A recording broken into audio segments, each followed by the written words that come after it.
에베소서 1장 1절에서 14절까지 말씀입니다. 제가 봉독해 올리도록 합니다. 하나님의 뜻으로 말미암아 그리스도 예수의 사도된 바울은 에베소에 있는 성도들과 그리스도 예수 안에 있는 신실한 자들에게 편지하노라. 하나님 우리 아버지와 주 예수 그리스도로부터 은혜와 평강이 너희에게 있을지어다. 찬송하리로다. 하나님 곧 우리 주 예수 그리스도의 아버지께서 그리스도 안에서 하늘에 속한 모든 신령한 복을 우리에게 주시되 곧 창세전에 그리스도 안에서 우리를 택하사 우리로 사랑 안에서 그 앞에 거룩하고 흠이 없게 하시려고 그 기쁘신 뜻대로 우리를 예정하사 예수 그리스도로 말미암아 자기의 아들들이 되게 하셨으니 이는 그가 사랑하시는 자 안에서 우리에게 거저 주시는 바 그의 은혜의 영광을 찬송하게 하려는 것이라. 우리는 그리스도 안에서 그의 은혜의 풍성함을 따라 그의 피로 말미암아 속량 곧 죄사함을 받았느니라. 이는 그가 모든 지혜와 총명을 우리에게 넘치게 하사 그 뜻의 비밀을 우리에게 알리신 것이요 그의 기뻐하심을 따라 그리스도 안에서 때가 찬 경륜을 위하여 예정하신 것이니 하늘에 있는 것이나 땅에 있는 것이 다 그리스도 안에서 통일되게 하려 하심이라. 모든 일을 그의 뜻의 결정대로 일하시는 이의 계획을 따라 우리가 예정을 입어 그 안에서 기업이 되었으니 이는 우리가 그리스도 안에서 전부터 바라던 그의 영광의 찬송이 되게 하려 하심이라. 그 안에서 너희도 진리의 말씀 곧 너희의 구원의 복음을 듣고 그 안에서 또한 믿어 약속의 성령으로 인치심을 받았으니 이는 우리 기업의 보증이 되사 그 얻으신 것을 속량하시고 그의 영광을 찬송하게 하려 하심이라. 아멘. 좋은 아침입니다. 어제까지 골로새서를 마치고 오늘부터는 바울의 또 다른 옥중서신인 에베소서를 강의하도록 하겠습니다. 바울이 3차에 걸친 선교여행을 통해 소아시아와 마게도냐 곧 유럽의 많은 교회들을 세웠습니다. 그가 거쳐 간 곳마다 교회가 세워졌다고 해도 과언이 아닐 것입니다. 교회라고 하니까 지금 우리가 생각하는 교회로 이해를 해서는 안 되고요. 요즘은 교회가 세워지려면 어떻게 해야 합니까? 제일 먼저 예배 공간을 렌트해야 하고 설립 허가를 받아야 교회가 세워지지 않습니까? 그래서 교회가 세워지려면 적어도 어느 정도 교인들과 재정이 있어야 하는 것이고요. 그런데 당시의 교회는 대부분 그냥 가정교회였습니다. 한 가정만 믿어도 교회가 세워졌던 것이지요. 골로새 교회는 빌레몬의 가정에서 모였고 라오디게아 교회는 눈바라는 여인의 집에서 모였고요. 요즘에 이 가정교회가 새롭게 주목을 받고 있지 않습니까? 대형 교회의 부작용 때문이기도 하지만 인터넷이 발달하다 보니 사람을 직접 대면할 일이 예전보다 줄어들었고요. 직장들 또한 자택근무가 일상이 되고 있으니 말이지. 예전에는 만나서 일을 처리하던 것을 요즘은 대부분 온라인으로 하니 말이지. 그러다 보니 주일에 한 번 교회에 와도 마치 야구 경기를 보듯 예배를 드리고는 그냥 집에 가는 경우가 많으니 깊은 이런 교제가 이루어지지 않는 경우들이 많습니다. 이것을 보완하기 위해 대부분의 교회에서 스몰그룹 운동이 일어나 지금까지 그렇게 하고 있는데 요즘은 아예 이 스몰그룹이 아닌 가정교회 또는 스몰교회 운동이 일어나고 있는 것입니다. 특히 이런 스몰교회 운동은 이슬람권이나 공산권과 같은 선교지에서 활발하게 지금 일어나고 있고요. 어떤 단체에서는 한 6만 개 교회를 세웠다고 합니다. 그 6만 개가 우리가 생각하는 그런 교회가 아니라 3명 모이고 2명 모이고 4명 모이고 이렇게 모이는 교회들이 지금 왕성하게 일어나고 있지요. 아무튼 바울이 지나간 자리에는 교회가 세워졌는데 그래도 그중 어느 교회의 관심과 애착이 가장 같겠습니까? 저는 개인적으로 우리가 앞으로 공부할 에베소 교회가 아닐까 생각을 해봅니다. 크게 3가지 이유인데 첫째는 바울의 선교 여정 중 가장 오래 머물렀던 곳이 이 에베소이기 때문입니다. 얼마나 머물렀죠? 약 3년입니다. 한 곳에서 말이지. 두란노 서원에서 하나님의 말씀을 집중적으로 가르쳤고요. 둘째는 바울이 에베소 교회를 떠날 때 그곳에 후임으로 세운 사람을 통해서 알 수 있는데 누군 줄 압니까? 바로 믿음의 아들 디모데입니다. 그리고 마지막은 바로 에베소서의 내용 때문입니다. 앞으로 에베소서를 살펴보겠지만 에베소 성도들을 향한 기도의 차원이나 이 서신의 수준이 다른 것들과는 한 단계 더 깊은 것을 볼 수 있습니다. 저도 설교를 하다 보면 청자, 곧 듣는 사람들의 신앙 수준, 상태에 따라 전하는 메시지의 수준이 달라지는 것을 저 자신도 느낍니다. 왜 그렇겠습니까? 설교도 그렇고 기도도 이끄시는 분은 성령 하나님이 때문인 것입니다. 저는 우리 식구들이 이제는 어린아이의 일을 벗고 수준들을 좀 올릴 수 있기를 축복합니다. 매 서풍 값어치도 없는 땅의 것들을 가지고 지지고 볶고 죽이고 살리네.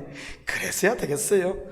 하나님이 기뻐하시는 일이라면 좀 과감히 내려놓을 줄 알아야 되고, 또 내 마음에 좀 안 들어도, 여러분 내 마음에 안 들어도 하나님 뜻이라면 순종할 줄 알아야 되는 것 아니겠어요? 내 입이 막끔 나와가지고 살았어야 성도에게 어울리지 않지요. 오늘은 본문에 들어가기 전에 먼저 에베소 교회가 어떻게 세워졌는지부터 보도록 하겠습니다. 사도행전 18장 19절에서 21절입니다. 에베소에 와서 그들을 거기 머물게 하고 자기는 회당에 들어가서 유대인들과 변론하니 여러 사람이 더 오래 있기를 청하되 허락하지 아니하고 작별하여 이르되 만일 하나님의 뜻이면 너희에게 돌아오리라 하고 배를 타고 에베소를 떠나. 여러분, 이때가 언제쯤인 줄 아십니까? 바로 사도 바울의 2차 선교행을 거의 마치고 그를 파송했던 안디옥 교회로 돌아가는 길입니다. 그때 에베소에서 잠시 들렀는데 그곳 사람들이 은혜를 받았는지 오래 머물기를 청합니다. 그래서 바울이 자기의 동역자들인 브리스길라와 아굴라 부부를 그곳에 머물게 하고 바울은 그냥 떠납니다. 하나님의 뜻이면 너희에게 돌아오리라는 말을 남기고 말이지. 바울이 다시 돌아왔을까요? 돌아옵니다. 단순히 돌아온 정도가 아니라 3차 선교행 때는 아예 그곳에 자리를 잡고 3년을 머물며 집중 훈련에 들어갑니다. 확인합니다. 사도행전 19장 8절에서 10절입니다. 바울이 회당에 들어가 석 달 동안 담대히 하나님 나라에 관하여 강론하며 권면하되 어떤 사람들은 마음이 굳어 순종하지 않고 무리 앞에서 이 도를 비방하거늘 바울이 그들을 떠나 제자들을 따로 세우고 두란노 성원에서 날마다 강론하니라. 2해 동안 이같이 하니 아시아에 사는 유대인이나 헬란이나 다 주의 말씀을 듣더라. 바울의 두란노 사역, 즉 3개월은 다른 곳에서와 같이 하나님 나라에 관한 복음을 전했습니다. 그러다가 그 방향을 바꾸게 되지요. 바로 제자 훈련 또는 지도자를 양성하기 위한, 요즘으로 말하면 신학교 사역으로 말입니다. 두란노 서원에서 날마다 강론을 하네요. 무엇을 가르쳤을 것 같습니까? 바로 하나님의 말씀인 것입니다. 그런데 어떤 일들이 일어난 줄 아십니까? 계속해서 11절, 12절입니다. 하나님이 바울의 손으로 놀라운 능력을 행하게 하시니 심지어 사람들이 바울의 몸에서 손수건이나 앞치마를 가져다가 병든 사람에게 얹으면 그 병이 떠나고 악귀도 나가더라. 말씀만 전했는데 병이 낫고 악귀가 떠납니다. 무슨 의미겠어요? 하나님의 말씀에 이런 능력이 있다는 말 아니겠습니까? 바울만 그랬을까요? 아닙니다. 예수님께서도 같은 일이 일어났지 않습니까?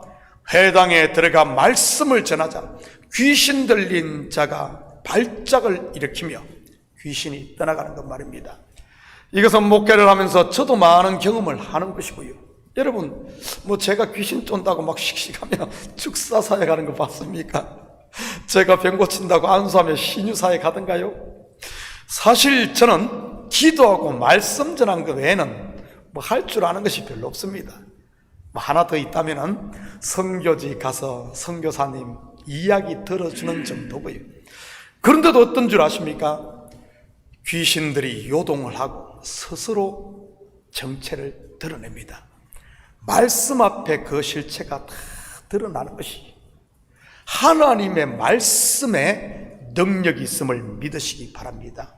하나님의 말씀이 우리를 살리고 하나님의 말씀이 우리의 마음을 열고 하나님의 말씀이 우리를 진리 가운데로 인도하며 우리를 새롭게 하는 것 말입니다.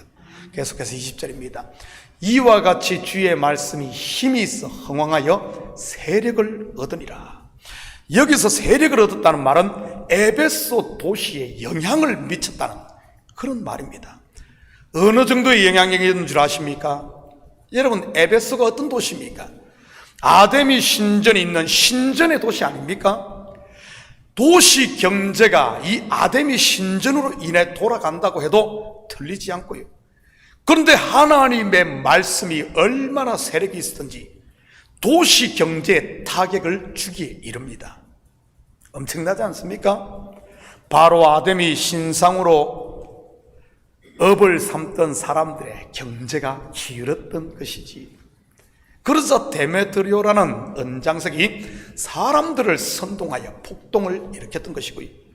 결국 바울은 3년 만에 에베소를 떠나 다른 선교지들을 돌아본 후 예루살렘으로 돌아가는 길에 에베소를 들리는데 그때는 시간이 없어 장로들을 바닷가로 불러서 고별 설교와 기도를 해줍니다. 그 장면 한번 볼까요? 사도행전 20장 29절에서 32절입니다. 내가 떠난 후에 사나운 이리가 여러분에게 들어와서 그 양떼를 아끼지 아니하며 또한 여러분 중에서 제자들을 끌어 자기를 따르게 하려고 어그러진 말을 하는 사람들이 일어날 줄을 내가 아노라. 그러므로 여러분이 일깨어 내가 3년이나 밤낮 쉬지 않고 눈물로 각 사람을 훈계하던 것을 기억하라. 지금 내가 여러분을 주와 및 그 은혜의 말씀에 부탁하노니 그 말씀이 여러분을 영이 든든히 세우사 거룩하게 하심을 입은 모든 자 가운데 기업이 있게 하시리라. 여기에 보면 바울이 앞으로 에베소 교회에 일어날 일 두 가지를 예언하고 있습니다. 첫째는 사나운 이리가 들어올 것이다. 물론 이것은 거짓 선생이나 거짓 선지자와 같은 이단을 말하는 것이고요. 둘째는 제자들을 끌어 자기를 따르게 하는 사람이 일어날 것이란 겁니다. 이것은 에베소 교회만 그런 것이 아닌 다른 교회들도 마찬가지였던 것이고요. 지금이라고 다르겠습니까? 교회들마다 골칫거리 중 하나가 이것인 것이고요. 외부에서 가만히 들어온 이단과 내부에서 일어난 당을 짓는 일들 말입니다. 교회의 머리가 되신 예수 그리스도가 아닌 자기를 따르게 하는 이런 것들 말이지. 그렇다면 어떻게 해야 이런 일들에 휩쓸리지 않고 교회가 바로 서며 우리 신앙이 오직 예수로 오직 믿음으로 바로 세워지겠습니까? 주와 및 그 은혜의 말씀에 부탁하노니 뭐죠? 바로 말씀으로 돌아가는 것입니다. 결국 사도 바울이 로마의 감옥에서 이 에베소서를 쓴 목적도 바로 이것인 것이고요. 말씀으로 돌아가 예수 그리스도의 터 위에 교회가 바로 세워지는 것 말입니다. 사랑하는 성도 여러분, 앞으로 우리가 에베소서를 같이 공부하며 우리 교회 또한 사람의 말이 아닌 이 말씀과 기도 위에 교회가 바로 세워지므로 온 성도들의 신앙이 이제는 한 단계 업그레이드되어 하늘의 신령한 복을 받는 이런 복된 교회, 복된 성도들이 되시기를 예수님의 이름으로 축복합니다. 같이 기도합니다. 사랑의 아버지 하나님, 참으로 감사를 드립니다. 아버지 하나님, 눈물로 이 에베소 교회를 세운 아버지 하나님 사도 바울 3년 동안이나 말씀으로 훈련시키고 세웠기에 어려운 가운데서도 아버지 하나님 이들이 흔들리지 않았던 것을 봅니다. 아버지 하나님, 우리 참교회가 사람의 말에 의해 요동되는 당을 짓는 이런 교회가 아닌, 이제는 다시 말씀으로 돌아와 온 교회가 말씀 안에서 하나 되어지고 성령의 교통이 있는 이런 견고한 교회로 세워지게 도와주시옵소서.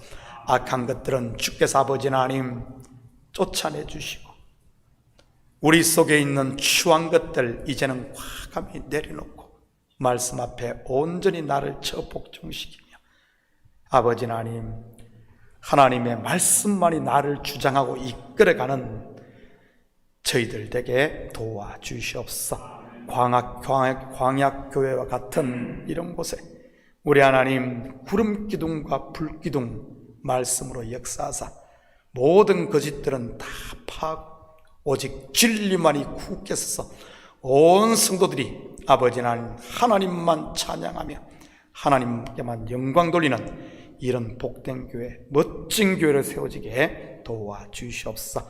이 새벽도 우리의 마음을 주님 앞에 아버지 쏟아놓고 기도할 때마다 성령의 교통함이 있는 아버지 하나님 저희들 되게 하시고, 비고 비인 마음에 성령으로 다시 충만하게 채워지는 복된 시간 될 줄 믿사오며 이 모든 말씀 예수님의 이름으로 기도드립니다. 아멘.